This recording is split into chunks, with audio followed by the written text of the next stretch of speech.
ফরিদপুরের ভাঙ্গা উপজেলার কাউলিবেড়া ইউনিয়নের পল্লীবেড়া গ্রামে বিদ্যুতায়িত হয়ে লাবিব মল্লিক নামের এক স্কুল শিক্ষার্থী মর্মান্তিকভাবে মারা গেছে। শনিবার সকালে এ দুর্ঘটনা ঘটে।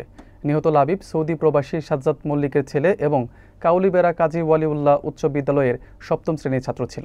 বিস্তারিত থাকছে ওয়াহিদুজ্জামানের প্রতিবেদনে। পারিবারিক সূত্রে জানা যায়, লাবিবের চাচার ঘরের বিদ্যুৎ সংযোগের আর্থিং তার ছিঁড়ে মাটিতে পড়েছিল।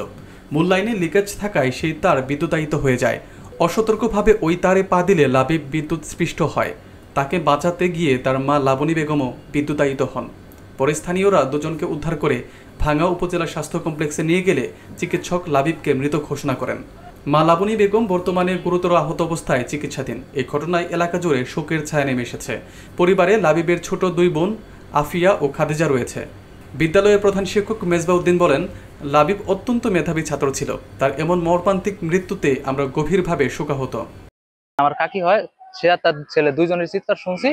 বাট আমি আমার ওই লোকটা কর্মচারী, সে জানালাতে দেখছে যে আগুন বিদ্যুৎ শক করতেছে। সে ওইখান দিয়ে আস্তে আস্তে আমরা দুইজনে আসছি, তার আগে অনেকে চলে আসছে।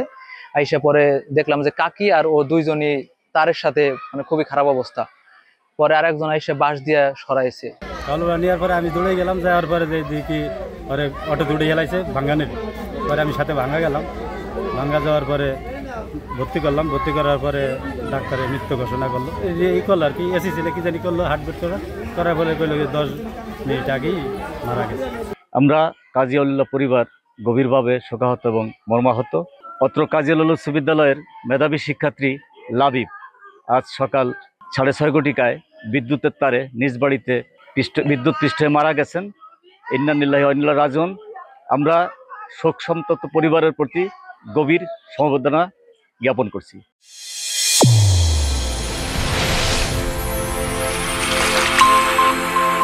চ্যানেল A1 হৃদয়ের স্পন্দন।